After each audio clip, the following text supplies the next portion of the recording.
Gitulah, gimana Ovid?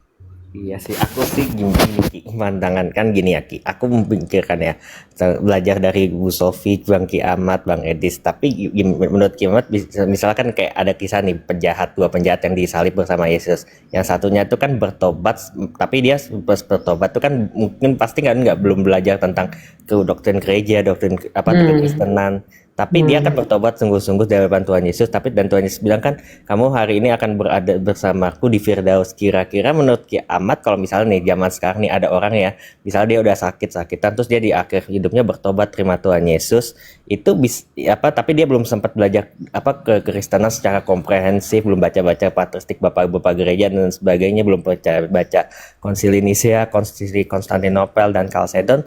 Kira-kira masuk surga nggak?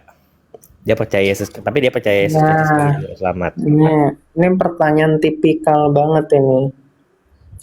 Jadi gini loh, Fit. Justru ketika semakin sedikit yang dipelajari oleh orang itu, maka beban beban akademisnya nih, anggaplah ya anak TK. Anak TK nggak bisa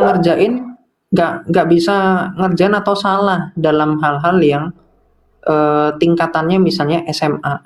Itu dimaklumi. Tetapi ketika kenapa kok dikatakan jadikanlah semua bangsa muridku, ajarlah mereka.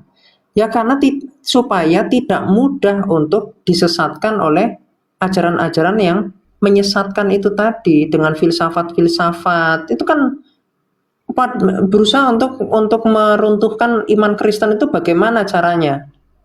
Nah, melalui pagar iman ini, dengan semakin tinggi belajar ini, itu akan semakin kokoh gitu loh pertahanannya. Tetapi kalau kamu tanya tentang bagaimana tentang keselamatannya, itu hal yang sifatnya kompleks. Bukan berarti ketika dia belum paham, kan artinya belum paham itu bukan artinya menentang. Contoh, orang masih belum Betul. belum belajar materi perkuliahan. Apakah artinya dia menentang ajaran perkuliahan? Kan tidak. Iya, betul. Gitu loh. Jadi kita jangan jangan membuat suatu pemahaman kalau orang masih belum belajar sampai tinggi-tinggi, artinya dia menentang ajaran itu. Itu saya kira kurang nyambung sebetulnya logika seperti itu. Nah, terus gimana menurut pandangan saya ya, Dismas ketika di sebelah Kristus, Dismas itu mengatakan bahwa Kristus itu sebagai anak Allah dan dia memiliki pengharapan bahwa untuk Kristus ini mengingat dia ketika Kristus ini datang sebagai raja. Artinya dia sudah paham tentang imam raja dan nabi, ya. Dia tahu kalau Kristus ini dapat menjadi pengantara bagi dia, maka itu bicara tentang keimamatan, ya. Tentang yang akan datang itu juga bicara tentang kenabian yang sempurna, makanya pribadinya adalah Sang Firman, ya. Yang artinya karena ini bicara tentang kesempurnaan, artinya ya, Sang Firman ini satu hakikat dengan Sang Bapa. Ya, itu sudah bicara juga tentang dia mengingini untuk dikasihi dan kasih Allah itu dimeteraikan melalui Roh Kudus. Itu sudah bicara tentang pribadi Sang Roh Kudus. Makanya saya katakan secara intuisi, ya secara intuisi dia sudah paham tentang Tritunggal.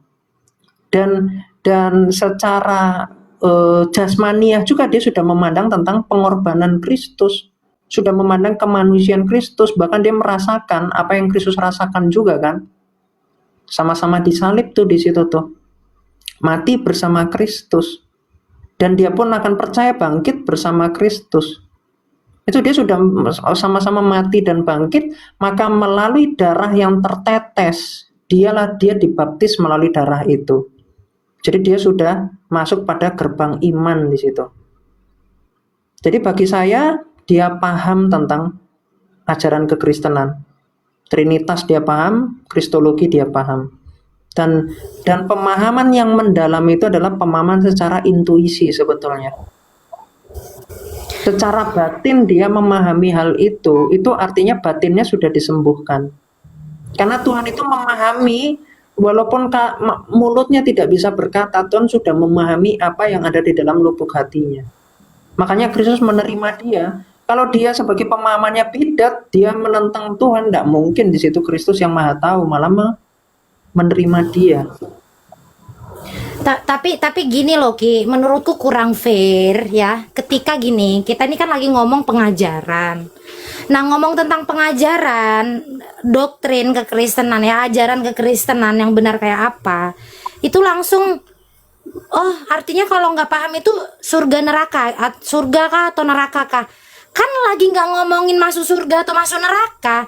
Makanya kadang aku gini, aku rasa gini, ketika kita menyuarakan hal-hal seperti ini ya menurutku kurang fair orang-orang yang langsung todong kita dengan pertanyaan, oh jadi kalau nggak ngerti Tritunggal masuk neraka gitu.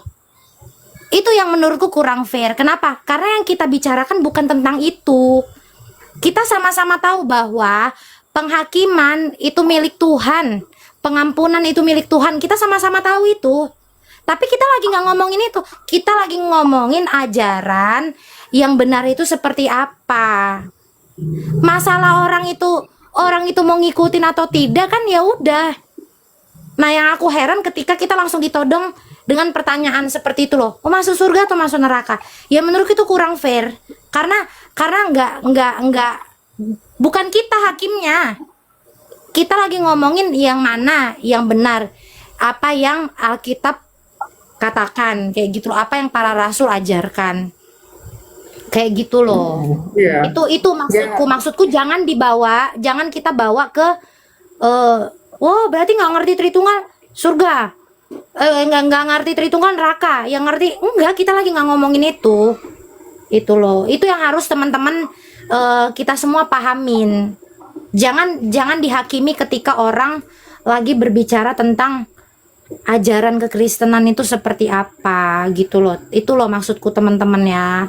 Lagi-lagi nggak ngomongin pribadi nih, lagi nggak ngomongin orang gitu Ya, Ki. ya itu makanya, Kak Grit, letak nggak nyambungnya itu, orang yang nggak paham itu disamakan dengan orang menentang.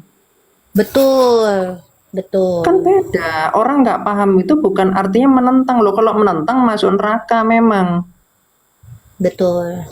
Nah sekarang kan framingannya orang kalau belum belajar tentang Tritunggal emang masuk neraka. Kan mereka mau membenarkan untuk jangan belajar.